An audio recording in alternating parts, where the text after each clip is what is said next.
The termination notice was already signed when Brennan Kowalski walked out of Hargrove Medical Center for the last time, carrying nothing but a worn canvas duffel bag, and a small paper bag of items from his locker. A photo of his daughter Emma taken at the Grand Canyon 2 summers ago, a coffee mug she had painted for him in art class, and a paperback novel he had never managed to finish during his lunch breaks, because lunch breaks, in 17 years of nursing, had never really been his. Behind him, the sliding glass doors closed with a soft hiss that sounded, in that moment, like the building itself exhaling with relief. He didn't look back. The parking lot was nearly empty at 6 in the morning. November in Cincinnati had stripped the trees bare, and a thin mean wind moved between the parked cars with nothing to stop it. Brennan sat in his truck for a long time before starting the engine. He wasn't crying. He had passed the point where crying was useful. He was doing something quieter and more dangerous. He was doing the math in his head. Mortgage. Emma's asthma medication. The radiator on the truck that had been making a sound for 3 weeks he hadn't had time to look at. The field trip Emma's class was taking to Washington, D.C., in March that she had already told 3 friends she was going on. He started the engine and drove home through streets that were still dark. Emma was awake when he got there, sitting at the kitchen table in her pajamas, with a bowl of cereal she had poured for herself, because she had long ago learned not to wait for her father to come home before eating breakfast. She was 9 years old, and already frighteningly self-sufficient, in the particular way that children of single parents learn to be. Not because anyone asks it of them, but because they quietly understand that their parent is already carrying everything they can carry. She looked up when he came in. She noticed the duffel bag, she noticed the paper bag, she noticed that he was home 6 hours early. She didn't ask what happened. She said, "Do you want some cereal?" He sat down across from her and said yes. They ate together in the yellow kitchen light, while the November dark pressed against the windows, and Brennan thought about how his wife, Karen, used to say that the best thing about a hard day was coming home to a table with someone at it. Karen had been gone for 4 years. Pancreatic cancer, 7 months from diagnosis to the end. Emma had been 5. Too young to fully understand, and old enough that she would remember everything. Brennan had spent the first year after Karen died, moving through the hospital in a kind of controlled grief, precise and professional on the outside, running on fumes on the inside. He was a good nurse. Everyone said so. 17 years in cardiac care, the kind of institutional knowledge that lived in his hands and his instincts, and couldn't be transferred to a manual. He had trained 12 younger nurses. He had been the one called in when the monitors alarmed at 3 in the morning, and nobody else could figure out why. But good nursing and institutional loyalty, he had learned, were not the same thing as being valued. The hospital had been acquired 18 months ago by Meridian Health Systems, a private equity-backed network headquartered in Atlanta, that had spent the following year implementing what their press releases called operational efficiencies. What it meant on the floor was fewer staff covering more patients, mandatory overtime that was technically optional, but professionally catastrophic to decline, and a new administration that evaluated nursing staff through a metrics dashboard that measured charting speed and patient throughput, but had no column for the nurse who held a scared 80-year-old man's hand for 20 minutes before a procedure. Because the man's family hadn't come, and he needed someone to stay. Brennan had filled out the feedback forms. He had gone to the meetings. He had written a detailed proposal for staffing ratios that his floor manager had said was thoughtful, and then filed somewhere he never heard from again. What ended it was a Tuesday in October. A patient, Mr.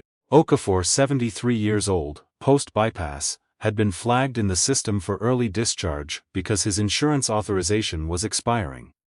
Brennan had reviewed the man's numbers that morning. His vitals were unstable in a way that the chart technically permitted discharge, but that Brennan's 17 years of cardiac experience read as a warning. He pushed back. The floor manager pushed back harder. The new director of nursing operations, a woman named Kathleen Marsh, who had come from Meridian's Atlanta office, and whose background was in healthcare administration rather than patient care, overruled him. Mr. Okafor was discharged at 2 in the afternoon. He was readmitted through the emergency room at 11 that night. With a cardiac event that, had he been home alone when it happened, instead of at his daughter's house for dinner, would have killed him. Brennan filed an incident report the next morning. He documented everything. He included his original assessment, the timestamps, the override. He was called into HR 3 days later. The meeting lasted 40 minutes.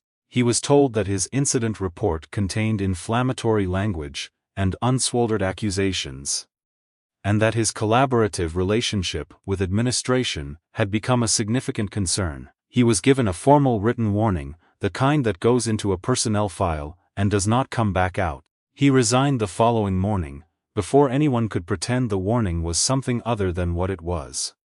Kathleen Marsh, when HR informed her, asked whether his certifications were current enough to matter for credentialing paperwork purposes. That was the extent of her reaction. The first 2 weeks were almost peaceful in the way that the aftermath of a long illness can feel peaceful. The crisis was over, the adrenaline was gone, and what remained was very quiet and very still. Brennan took Emma to school in the mornings without rushing. He cooked actual dinners. He fixed the radiator. He slept more than 5 hours a night for the first time in years and woke up startled by it, the way a person wakes up startled in an unfamiliar bed. Emma bloomed in small visible ways. She started telling him things at dinner. Small, school day things, the kind of things children stop telling you when they understand. You're too tired to really hear them. She showed him a short story she had written for class, about a girl who finds a door in a forest that opens onto every place she has ever wanted to visit. He read it twice and told her it was the best thing he'd read in a long time. He meant it. He started applying for positions at other hospitals in the 3rd week. The market, he discovered, had changed, while he had been too busy surviving inside Hargrove to notice. Several hospitals in the area were in hiring freezes. The ones that weren't were offering contract positions at rates that would cover the mortgage and nothing else. His application to Cincinnati Children's Hospital, which had been his first choice, went unanswered for 3 weeks. Before returning a form rejection, by December, the math he had been doing in his head had gotten harder. He picked up per diem shifts at a small community clinic in Norwood, $12 an hour less than his previous rate, no benefits, and a 40-minute bus ride each way, because he didn't want to pay for parking.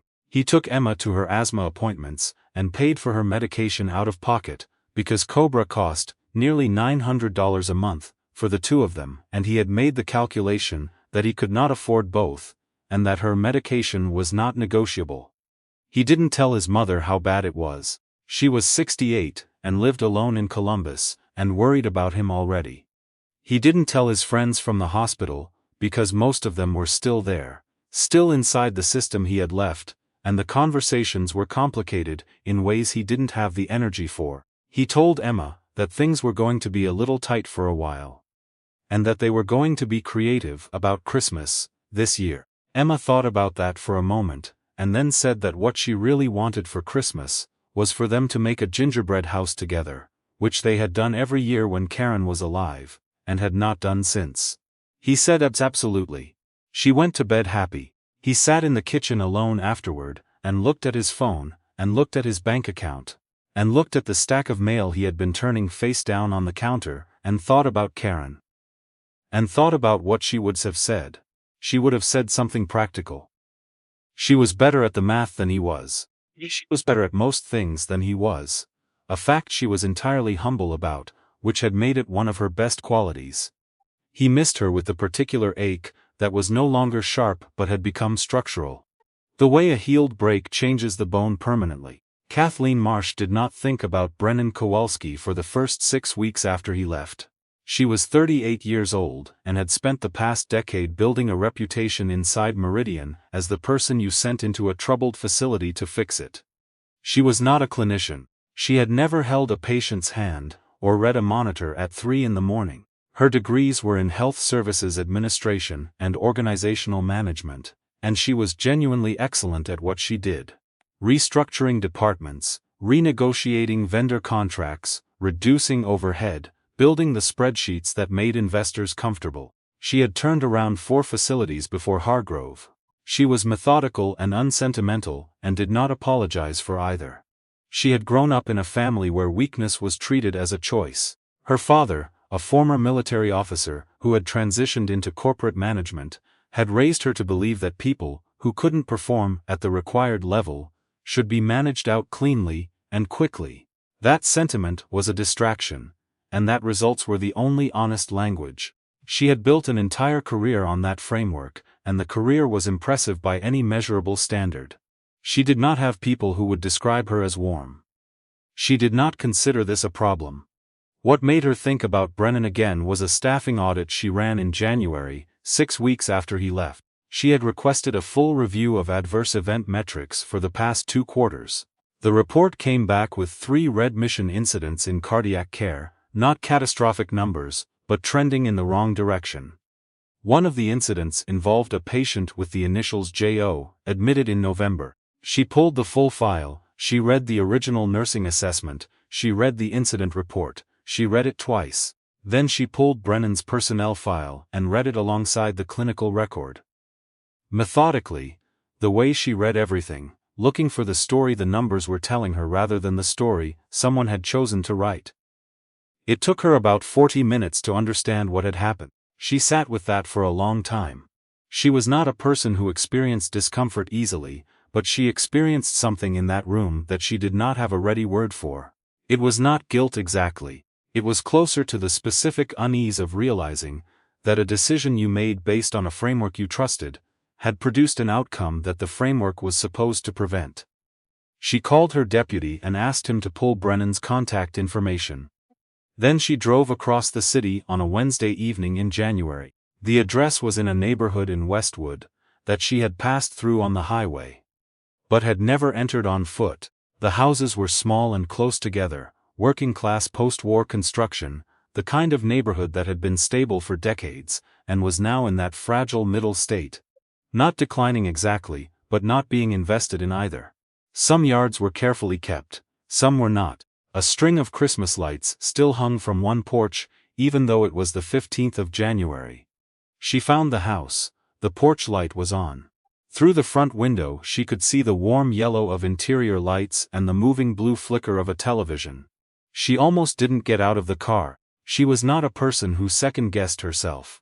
But standing on that sidewalk in her wool coat and her good shoes, holding a folder of printouts she had prepared on the drive over, she felt something she could not entirely categorize. She had come with a practical purpose.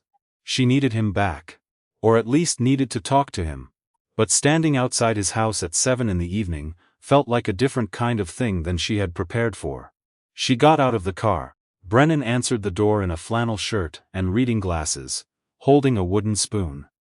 From somewhere behind him came the smell of something on the stove and the sound of a child's voice narrating something at high volume. He looked at her without surprise. He looked at her the way a person looks at something they have thought about once or twice, and filed away under unlike but possible.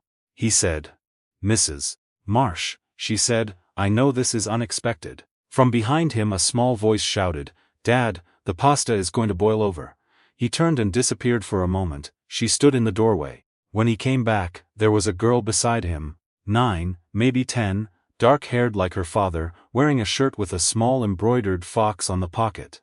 She looked at Kathleen with the uncomplicated directness of a child who has not yet learned to pretend disinterest. She said, "Are you Dad's friend?"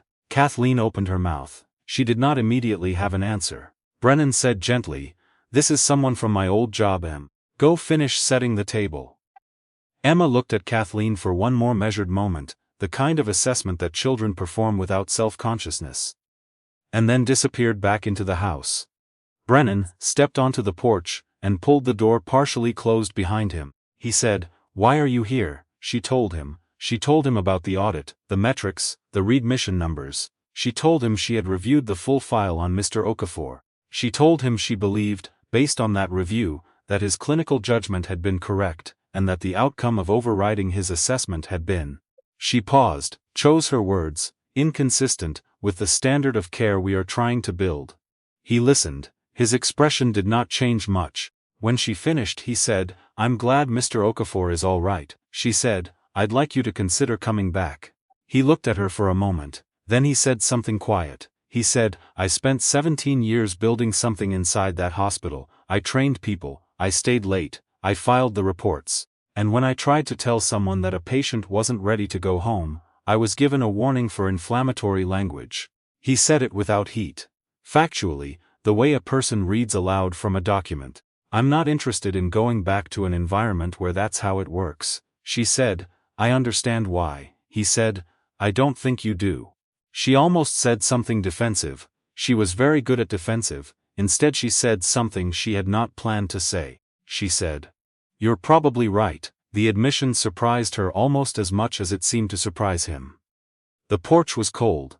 From inside the house came the sound of Emma setting plates on a table with the particular clatter of a child performing a task she has been assigned. Kathleen said, Would you be willing to meet again? Not tonight, at the hospital, if you prefer neutral ground. I want to talk about what you saw that I didn't. He looked at her for a long time. He said, I'll think about it. She nodded and walked back to her car. She sat in it for a few minutes before driving away. The porch light was still on. Through the window she could see the warm yellow of the kitchen. She could see the edge of Emma's shoulder as the girl sat down at the table. She drove home to her apartment, clean, modern, very quiet, and made herself a cup of tea she didn't finish, and stood at the window, looking at the city, and thought about what it meant that a child she had met for 30 seconds had unsettled her, more than any boardroom confrontation in the past year. They met twice in the following 2 weeks. First at a coffee shop on Madison Road, neutral ground as agreed. Then, at Brennan's suggestion, at the hospital. A walkthrough of the cardiac floor that Kathleen had agreed to with the specific instruction that she was there to listen, and not to explain or justify. It was one of the hardest professional exercises she had ever undertaken. He walked her through it, without performance. He showed her what 17 years looked like in practice. Not the certifications, and the continuing education credits, but the accumulated knowledge that lived in observation and pattern recognition, and the kind of intuition that was actually just experience with a shorter name. He showed her the gaps in the staffing model, not with a spreadsheet, but with a walk through a shift. Here is where the delay happens. Here is the moment where a second set of eyes prevents an error. Here is what gets missed when this room is also managing 3 patients instead of 2. She took notes. She asked questions. She did not get defensive, which cost her considerable effort, but which she understood, by the end of the second visit, was exactly the right instinct. On the drive back from the second visit, she called her deputy, and asked him to put together a proposal for restructured staffing ratios in the cardiac unit. She told him she wanted a draft in 5 days. She did not tell him why she was asking. She was still working that out herself. What she worked out over the following weeks had less to do with staffing ratios than she expected.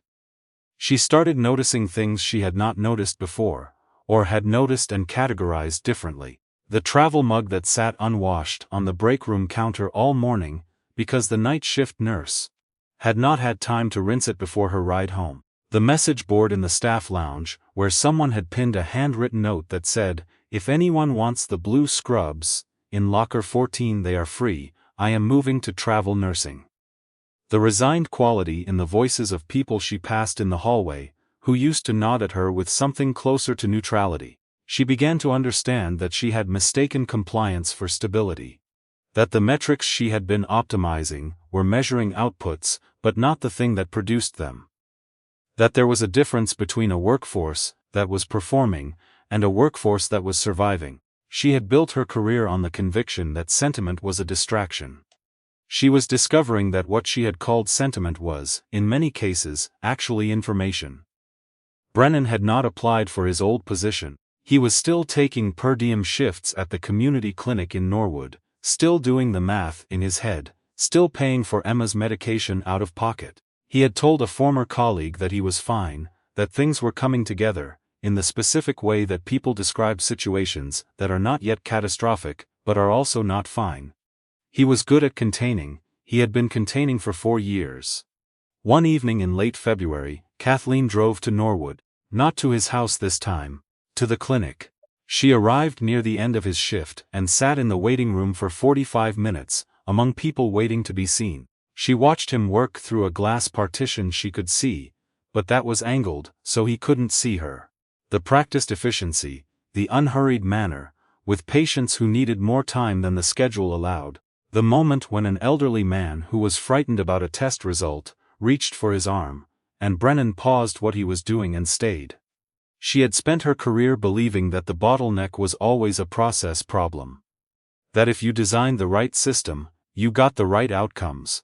She was watching someone who understood that some things could not be systematized. That presence was not a process. That there was a category of competence that did not show up in any metric she had ever built a dashboard around.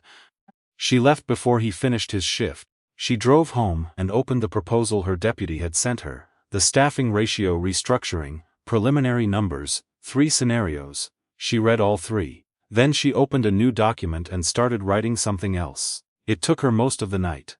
She came to his house on a Saturday morning in March. Emma was at a friend's house. Brennan opened the door to find her standing on his porch in jeans and a coat, no folder this time, holding a single envelope. He looked at the envelope. He said, "What is that?" She said, "I'd like you to read it." He let her in. They sat at the kitchen table, the same table where Emma had eaten cereal on the morning of the day he came home early, the same table where he had looked at his bank statements and turned them face down. He opened the envelope. It was not a contract. It was 3 pages, handwritten on plain paper in small, careful script, the handwriting of someone who did not write by hand often, and had slowed down to make it legible. The first page was an acknowledgement. She had written, plainly, what had happened, what she had done, what the override of his clinical judgment had produced, and what that had cost. Not only Mr. Okafor but Brennan himself, and by extension Emma. She did not use passive voice. She did not say, mistakes were made. She said, I made decisions that were wrong and I want to be specific about which ones. The second page was a proposal, not a job offer exactly, something more structural. A newly created position, Director of Clinical Standards, Cardiac and Critical Care, reporting directly to her. Authority to flag and escalate patient safety concerns to the board level if necessary, bypassing the operational chain that had failed before. A salary she had calculated based on his actual market value, rather than what the floor nursing budget could justify. Full benefits, a schedule with protected hours. He would not work more than 4 days in any week, and never an overnight shift without 48 hours of recovery time. The third page was a promise. She had written it in the same careful handwriting, and it was the shortest of the 3 pages. She wrote that no employee under her leadership would be treated as a number on an efficiency dashboard, while she had the authority to prevent it. She wrote that she understood this was not a policy she could enforce by herself. That it required building a different kind of culture, which would take longer than she could promise. But that she was committing to begin that work, transparently, with the people who had the most to lose if she failed. At the bottom of the third page she had written, I am asking you to come back, but I want you to know that I understand you've already given enough to a place that didn't earn it. Whatever you decide, I want you to know that I see what that cost you. I'm sorry it took me this long. Brennan read all 3 pages. He read them slowly. He read the second page twice. When he set the papers down, he did not say anything for a moment. Then he said, You wrote this by hand. She said, I didn't want it to look like something a legal team approved. He looked at the table. He looked at the papers. He looked at her. He said, If I come back, and I find out this is something you can turn off when it becomes inconvenient, she said. Then you leave again and tell everyone exactly why. I'll put that in writing too if you want. He looked at her for a long time. He said, My daughter has a field trip to Washington in March. I need to be on that bus, she said. Then be on the bus. Something shifted in the room, not dramatically, not the way things shift in stories where a violin comes in and the lighting changes. The way they actually shift. Quietly, with some uncertainty still left in it, because neither of them was the kind of person who trusted easily, or arrived at hope without checking it carefully first. He said, I'll think about it tonight. She said, That's fair. She stood to leave. He walked her to the door. She was on the porch when she heard him say her name, her first name, which he had never used. She turned. He said, Kathleen, why did you really come back? She stood in the March cold for a moment, with the kind of question in front of her that has more than one answer, and where the honest answer is not the most comfortable one. She said, Because I read that incident report and I realized you were right, and I'd spent 6 months not thinking about you, and then I thought about you every day for 2 weeks and couldn't explain why. She said it like the fact that it was. He held the door. The porch light was on, The morning was very still. He said, "Come back for dinner Sunday. Emma will want to show you what she's working on." He came back to Hargrove in April. The announcement was quiet, an internal email, a brief staff meeting in the cardiac unit. But what happened over the following months was not quiet. The staffing ratios changed. The incident reporting structure changed. A patient advocacy protocol was piloted in cardiac care that Brennan helped design, and that was later adopted in 2 other units. The floor manager who had approved the override of Brennan's assessment voluntarily transferred to a different facility. It was handled without drama.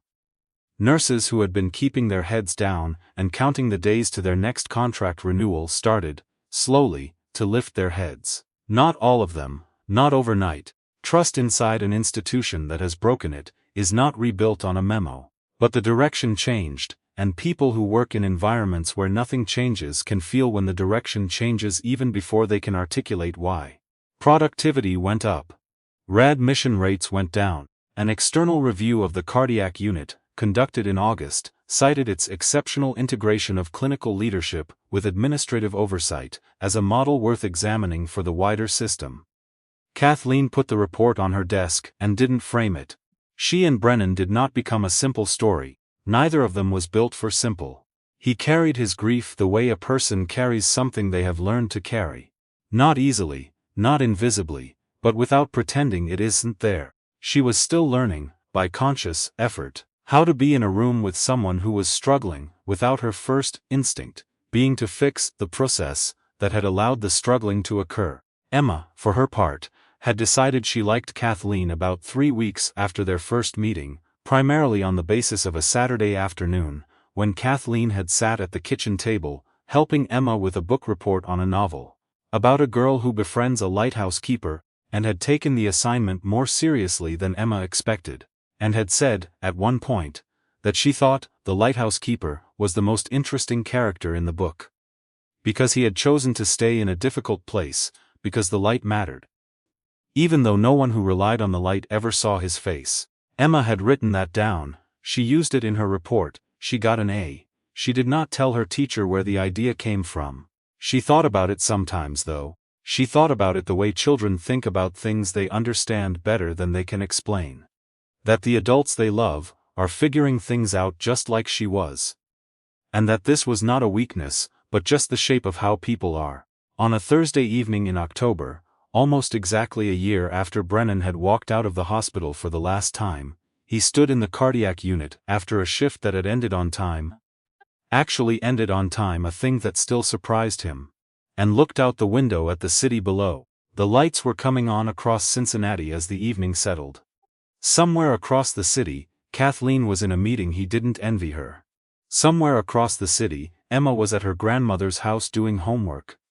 He thought about Karen. He thought about her the way he always did.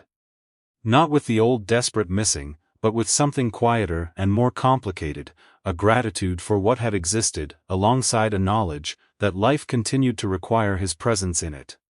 He thought about what Karen would have made of all of it. She would have had a useful opinion.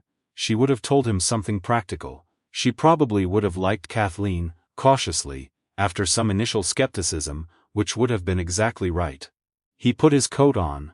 He walked to the elevator. The psst thing he had ever done was not leaving. It was not the years of staying and advocating and filing the reports that went nowhere. It was not even the resignation. The strongest thing was the slow work of trusting again, after life had given him more than enough reasons not to. That was the thing nobody tells you when you are in the middle of it. That continuing to show up, for your daughter, for your work, for the uncertain and unfinished possibility of another person, is not the easy choice that it might look like from the outside. It is the hardest choice there is, and it is the only one worth making.